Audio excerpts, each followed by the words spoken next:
Emily had always dreamed of traveling to Egypt, captivated since childhood by stories of pharaohs, hidden tombs, and the eternal mystique of the pyramids. After years of saving and planning, the trip finally became reality.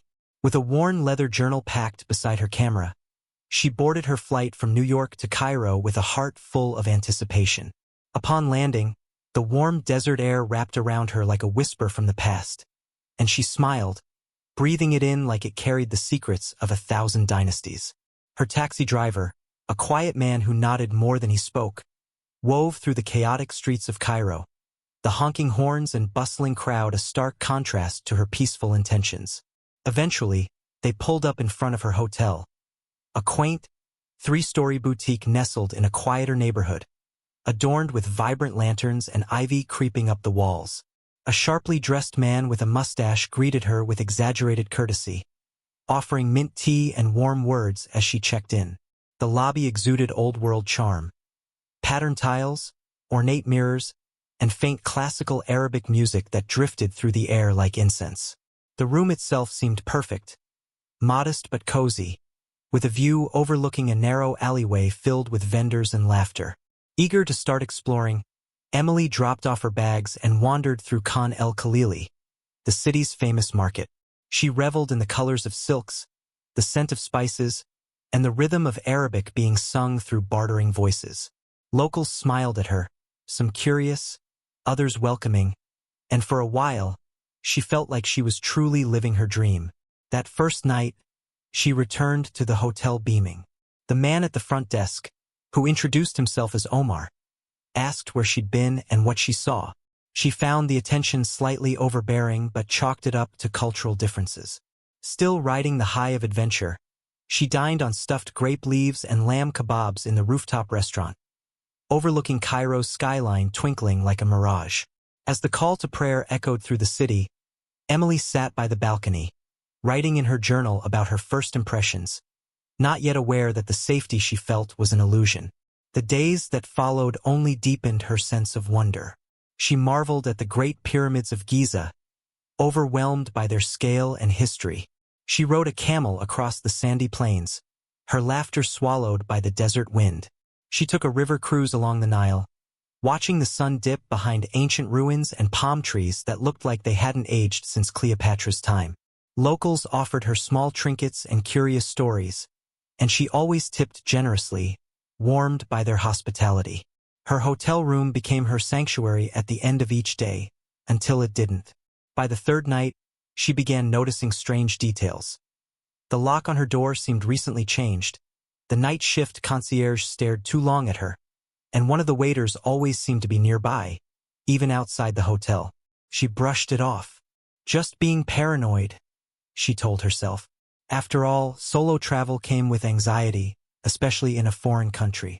One afternoon, she returned early from sightseeing and found her room door ajar.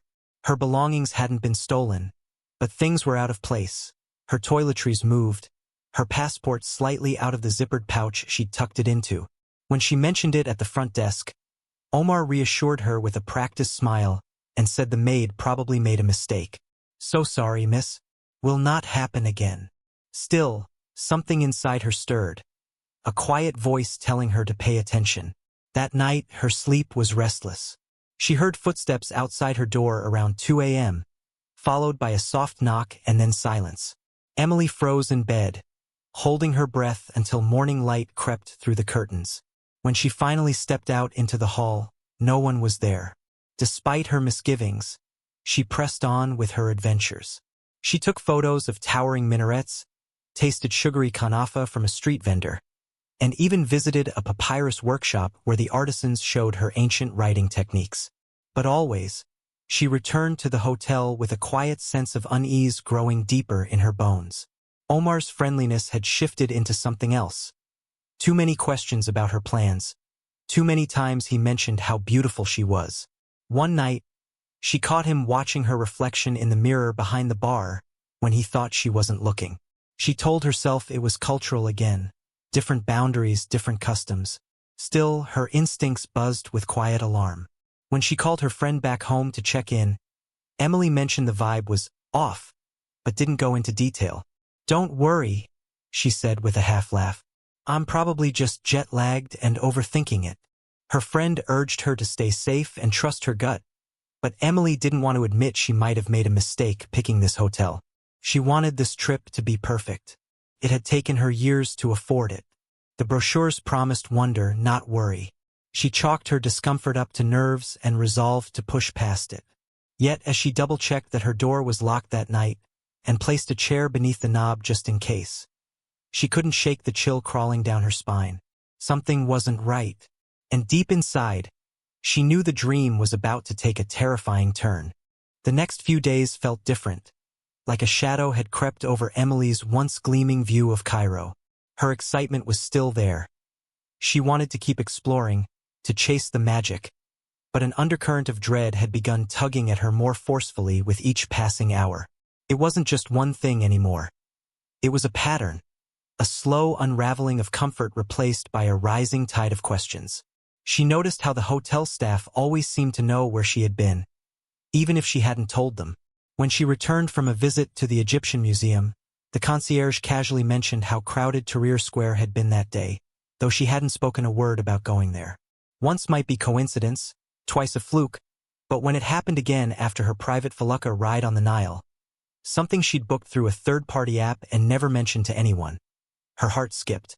"You must have loved the river breeze today," one of the waiters commented as he cleared her plate. She smiled politely, but a cold sweat had begun forming under her scarf. That same waiter, a lanky man in his late 20s with hollow eyes, started appearing in the lobby whenever she returned from her outings, pretending to dust or arrange cushions, always close by, always watching. One evening, Emily returned to her room to find him already inside, claiming to be fixing a broken light fixture. Her chest tightened, and though she forced a calm expression, her mind screamed. "You should have called the front desk first," she said.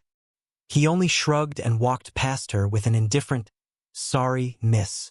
That night, she propped her suitcase against the door and didn't sleep. She began to wonder if someone had duplicated her room key or if the lock itself had been tampered with.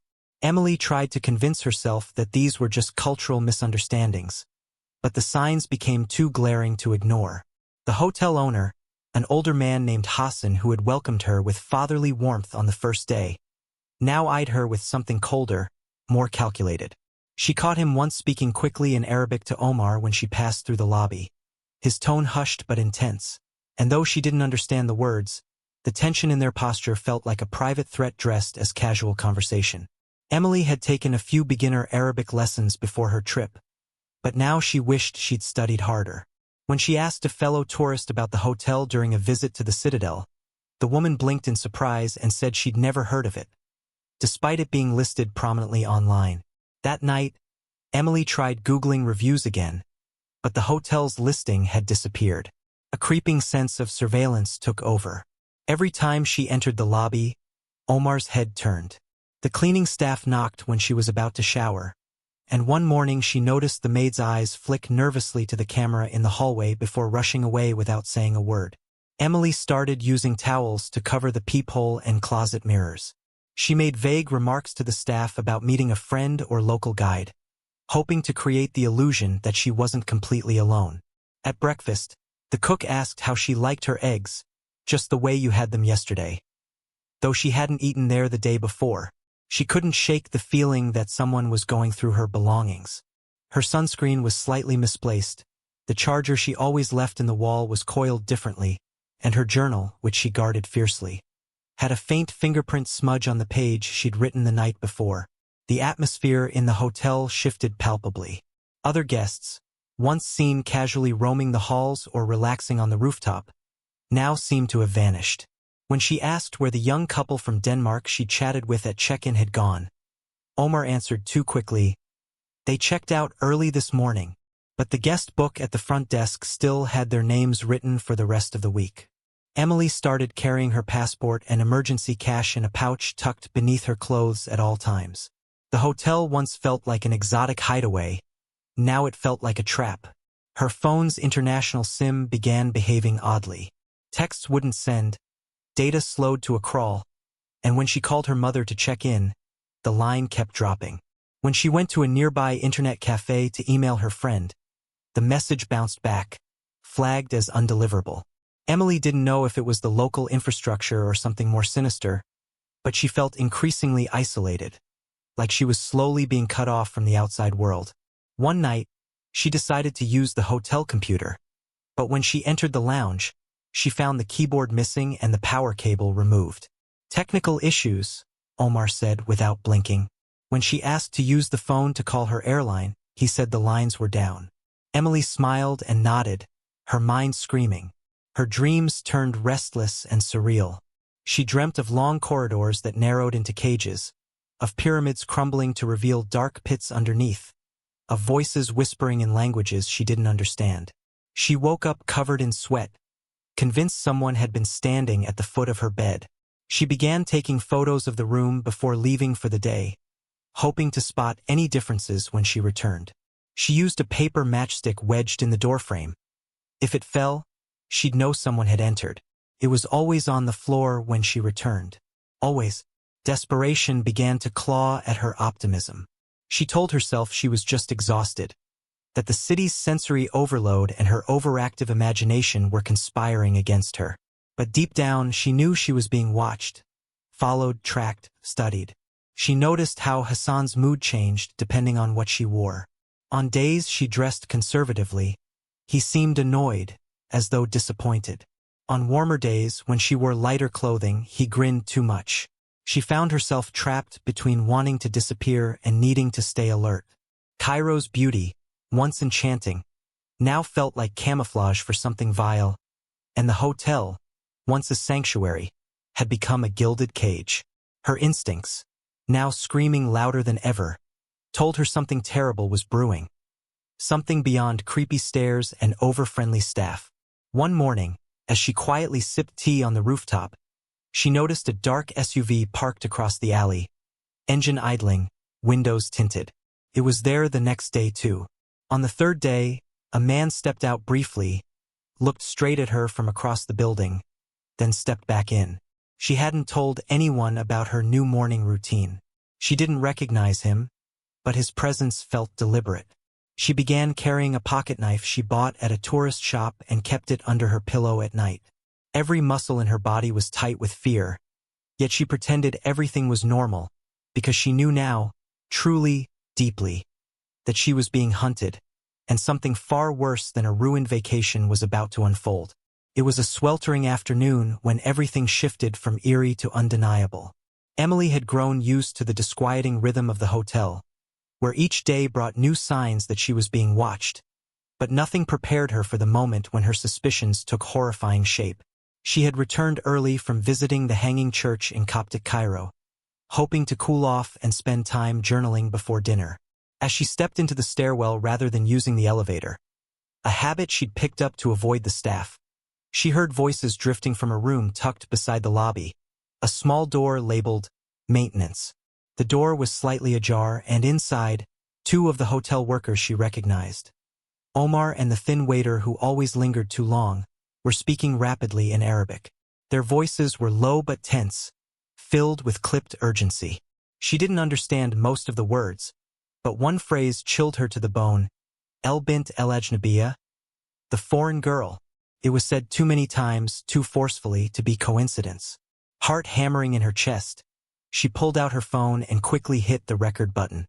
She couldn't see them clearly, but their shadows flickered across the tile floor, moving with energy that felt dangerous. The conversation ended abruptly when someone mentioned her room number, spoken in English, and she backed away, slipping up the stairs before they could emerge. In her room, she locked the door, drew the curtains, and played the recording back. Though the Arabic was mostly lost on her, the tone was not. Panic began to rise, thick and suffocating, and she knew she had to understand what was being said. She reached out to a tour guide she'd met days earlier, a soft-spoken man named Karim who had given her his card and mentioned that he taught English part-time. Claiming she was working on a cultural piece, she emailed the recording and asked for a rough translation. His response came just before dusk. The message was short, but every word hit like a knife. "Emily, are you safe? They were talking about selling someone. They said, we've got interest. She doesn't have family here. No one will come looking for her right away. And they mentioned an amount in dollars. I don't want to assume, but please be careful. Call me. Her hands shook as she read the words over and over, her stomach twisting into a knot so tight she thought she might vomit. The word selling echoed in her skull like a death bell. She hadn't just been imagining the danger. She was the target. And now time was running out. The hotel wasn't merely strange, it was a front. She was being watched because they were planning to make her disappear. Her mind ran wild with possibilities. She had seen news stories of human trafficking, women vanishing abroad, always dismissed as runaways or accidents. Now she was the headline waiting to happen. Everything snapped into sharp focus. The strange presence in her room, the questions about her family, the missing Danish couple, the SUV with the silent man inside. It all made grotesque sense now. They had been assessing her, preparing her, isolating her piece by piece. She could almost see the blueprint now. Fake hotel listings, false identities, a system of extraction designed to sweep women off the grid and into the shadows. That's why the phone lines were suddenly down, why the hotel Wi-Fi wouldn't let her access certain websites, why Omar and Hassan had grown more invasive and controlling. This place was never meant to be a sanctuary. It was a spider's web, and she had walked directly into its center. Emily's first instinct was to flee, but the door to her room suddenly felt like a wall, not an exit. Outside was worse. The lobby was a gauntlet of eyes. She realized she couldn't leave through the main entrance without being stopped. Every route she knew had a trap at the end. So she sat perfectly still in the chair by her desk, paralyzed by a tidal wave of fear, as the late afternoon sun painted golden stripes across the floor like bars on a prison cell. She forced herself to think logically. If they were planning to move her soon, tonight maybe, then she had only a few hours left to act. She remembered the phrase, "No one will come looking right away," and it echoed with horrifying finality. She had told her friends she'd be off-grid, hadn't posted publicly in 2 days, hadn't replied to a string of messages. If she vanished, it could take days for someone to raise the alarm. Days she didn't have. That evening, she pretended nothing was wrong. She descended to the rooftop restaurant for dinner, forcing her trembling legs to walk slowly, deliberately. She ordered food she didn't eat and smiled through clenched teeth when Omar appeared beside her table with a bottle of wine she hadn't requested. "On the house," he said, his grin a snake's. She accepted it with a nod but didn't drink it. Instead, she poured a few drops into her napkin beneath the table. She needed them to believe she was unaware. She chatted lightly about her plans for tomorrow, fabricating a tour she intended to take with a local guide, an invisible witness. Omar asked what time she'd be leaving, his tone casual but fishing for information.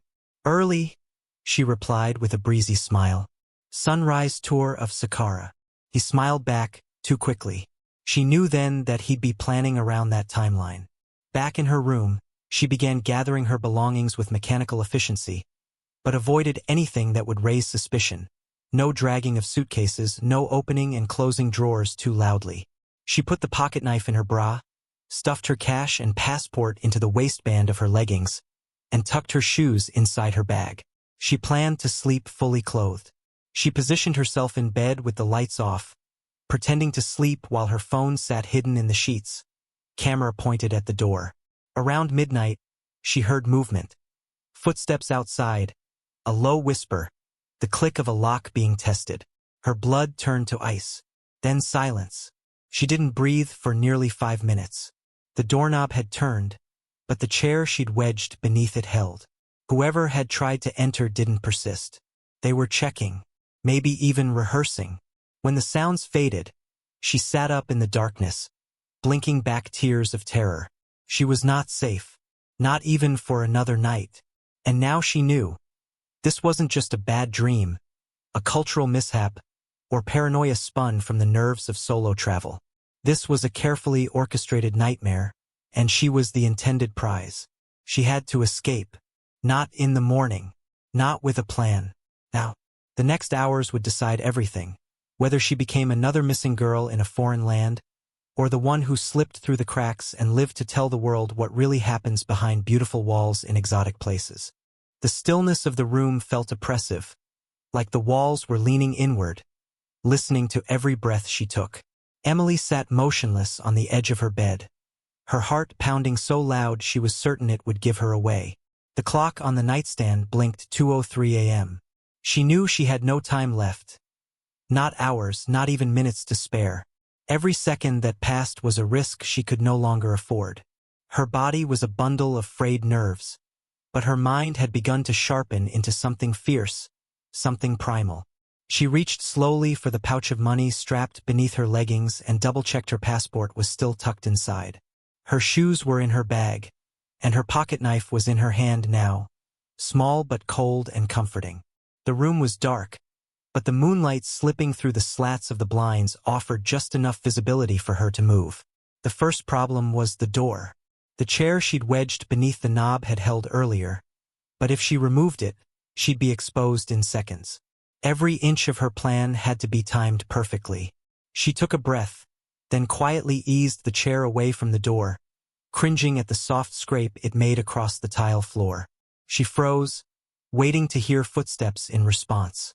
Nothing. Carefully, she pressed her ear to the door. Silence. She pulled back and opened the door an inch, just enough to peer out. The hallway was dimly lit, empty, but she knew that didn't mean safe. Moving on instinct, she slipped into the corridor and hugged the wall. The elevator was out of the question. Too noisy, too slow. She made her way to the back stairwell, where she'd seen an emergency exit during a fire drill sign near check-in. She had studied the layout of the hotel with precision the last few days, committing every hallway, passage, and staircase to memory in anticipation of a night like this. The stairwell door creaked when she pushed it open, and she winced, but no alarm went off. It smelled faintly of disinfectant and dust. She moved quickly, barefoot to avoid the echo of footsteps, her shoes tied to her bag and dangling from the strap. Each floor she descended felt like descending deeper into a trap she couldn't see. When she reached the ground level, she found the bottom exit chained shut. Panic rose fast, pressing against her lungs. There had to be another way. She turned and took the maintenance corridor instead, a narrow hallway that ran parallel to the kitchen. She remembered the layout from when she'd seen Omar and the waiter talking there. There was a back door that the kitchen staff used for deliveries, her last chance. She moved through the corridor like a ghost, every muscle in her body screaming to run, but she forced herself to stay slow, quiet. Just as she reached the swinging metal door that led to the kitchen, voices spilled out. She froze, pressed her back against the cold wall, and held her breath. Hassan's voice was unmistakable, low and assertive, speaking in Arabic. The other voice was foreign, American or European, with a thick accent. "You said tonight," the man whispered angrily.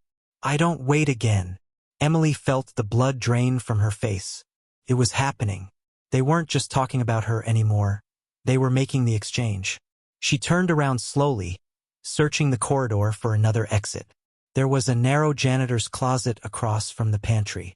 Without thinking, she slipped inside and closed the door behind her just as the kitchen door burst open and footsteps echoed through the hallway. Inside the dark closet, the air was thick with chemical fumes and dust. She held her hand over her mouth and crouched low behind a mop bucket, her whole body trembling. She heard them walk past, the foreign man grumbling under his breath and Hassan giving short, clipped replies. When their voices finally faded, she counted to 30, then carefully opened the door and peeked out. The hallway was empty again. She moved, this time faster, and finally found a service hatch near the boiler room. It led to a narrow, fenced alley behind the hotel, strewn with trash and broken crates. The fence was about 6 feet high, topped with bent iron spikes. No time to think. She slung her bag over the top and climbed, her fingers scraping against the rough metal, her legs trembling with the effort. As she swung over the top, one of the spikes snagged her jacket and ripped it open, slicing into her arm. She hit the ground hard on the other side, stifling a cry of pain. She lay there for a second, listening. Nothing. She was outside. She was out. The alley led into a side street, dimly lit and quiet at this hour. She pulled herself up and ran, slipping on the dusty pavement but never stopping. She didn't dare call for help. She didn't know who to trust. Instead, she moved from shadow to shadow, ducking behind dumpsters, hugging walls, until she reached a busy avenue where a few taxis still lingered at a traffic light. She flagged one down, heart in her throat. The driver rolled down the window, eyes scanning her disheveled state. "Airport?" he asked in broken English. She nodded furiously. "Yes, now, please." She climbed in and locked the door behind her, barely able to speak. As they sped away, she turned to look behind her and saw nothing. No SUV, no dark figures. But she couldn't shake the feeling that someone was watching. Even now, at the airport, she didn't stop moving. She didn't sit, didn't relax, didn't even breathe deeply until she was past security and standing at the gate, covered in sweat and blood and adrenaline.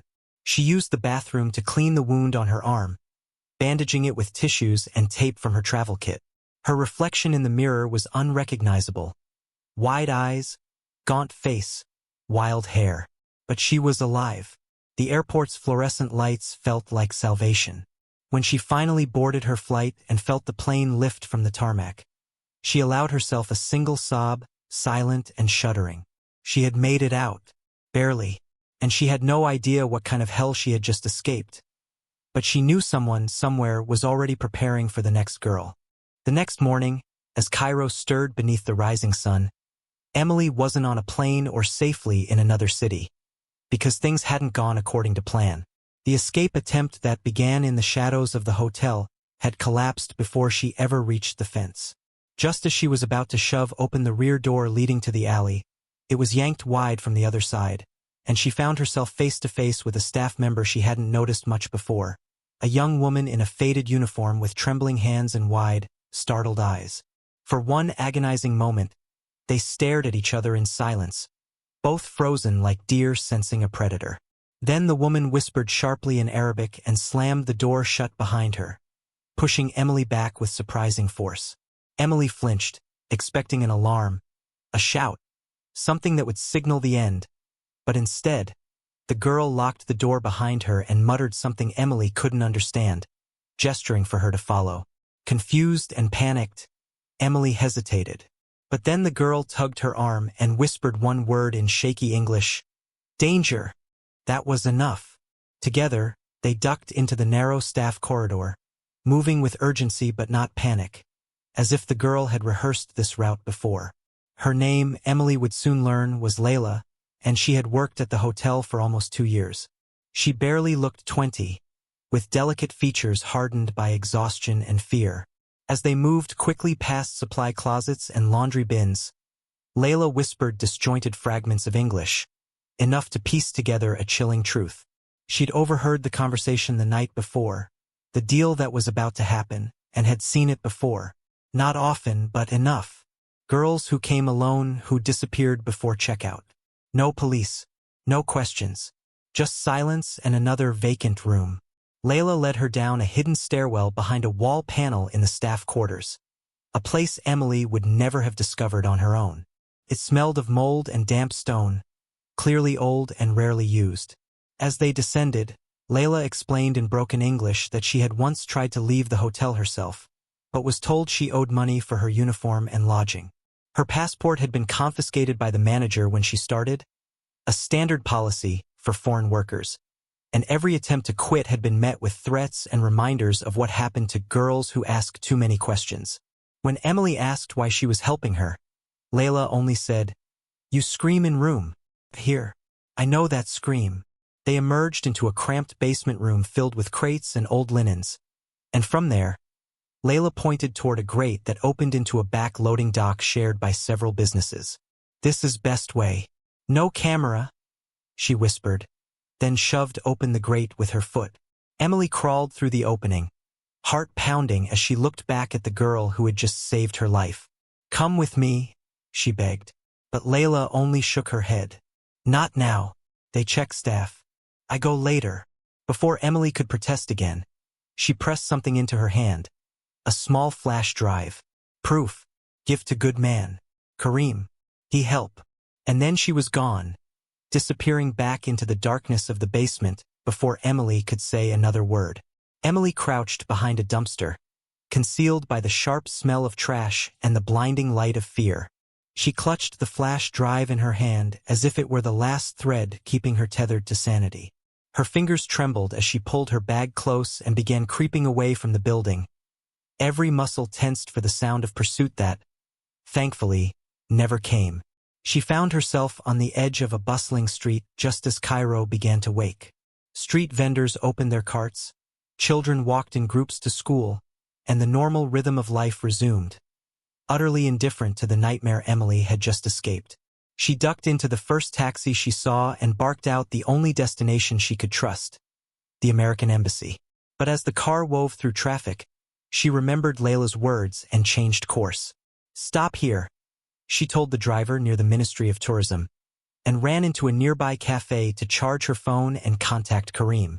Her fingers flew across the screen, sending a message and a location pin, begging him to meet her. Within 30 minutes, he arrived, breathless and confused, until he saw her face.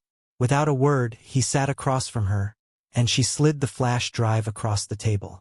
They walked to a nearby internet cafe and used a clean computer to open the contents. Emily watched Karim's face as the files loaded: grainy security footage, chat logs, employee rosters, and what appeared to be partial transaction records. Evidence that would shatter the illusion of the hotel's legitimacy. Karim turned to her, his expression dark. This is bigger than you think." They printed copies, uploaded files to a cloud server, and made multiple backups.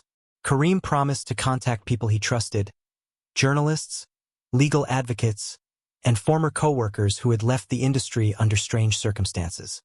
He insisted on escorting her to the embassy afterward, ensuring she would be protected and able to board a flight home.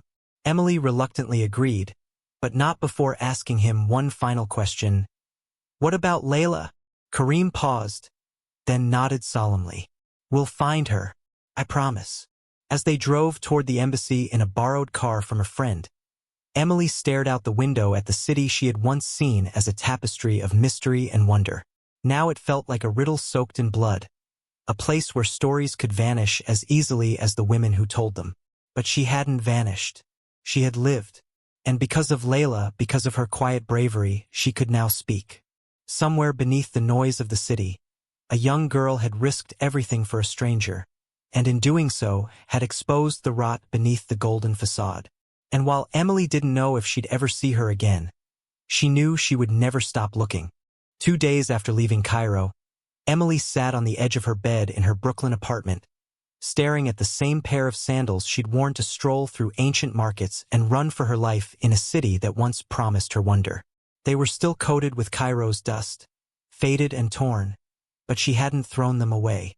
Instead, she left them there, untouched, a physical reminder that what she'd lived through was real. The silence in her apartment was deafening, contrasting sharply with the honking horns, late-night prayers, and hurried footsteps that had filled her nights in Egypt.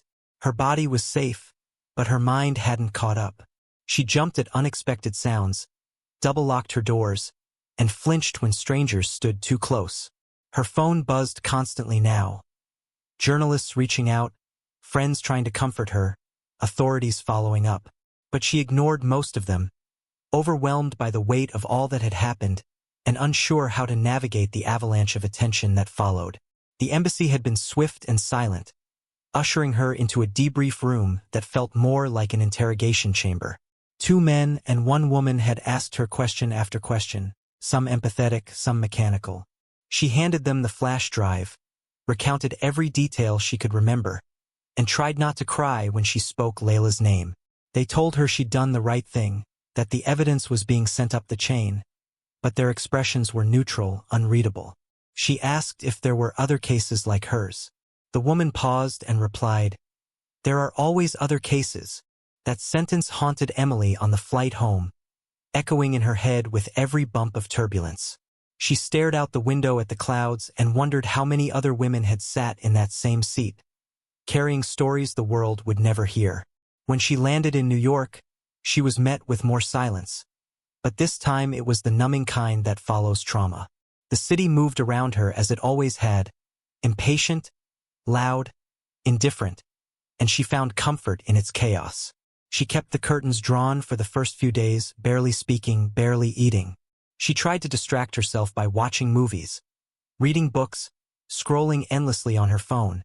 But every scene felt hollow, every sentence too far removed from what she'd endured. Sleep became a battleground. Her dreams twisted Cairo's vibrant streets into alleys that led nowhere, hotel rooms that locked from the outside, faces she couldn't forget chasing her through corridors that never ended. She'd wake up gasping, drenched in sweat, and reach instinctively for the pocket knife she no longer carried. Karim emailed her regularly, updating her on the situation. The hotel had been quietly shut down a week after her escape. Authorities raided it and found forged documents, bribes, and internal communications linking it to a wider trafficking network spanning multiple countries. Omar and Hassan were arrested, but the man she'd overheard, the buyer, had vanished. Several other staff members disappeared before police arrived, including the lanky waiter and the foreign man she'd glimpsed that night in the kitchen. Karim also confirmed that Layla had gone missing. No one had seen her since the night she helped Emily escape. Some believed she fled the city, others feared she'd been silenced.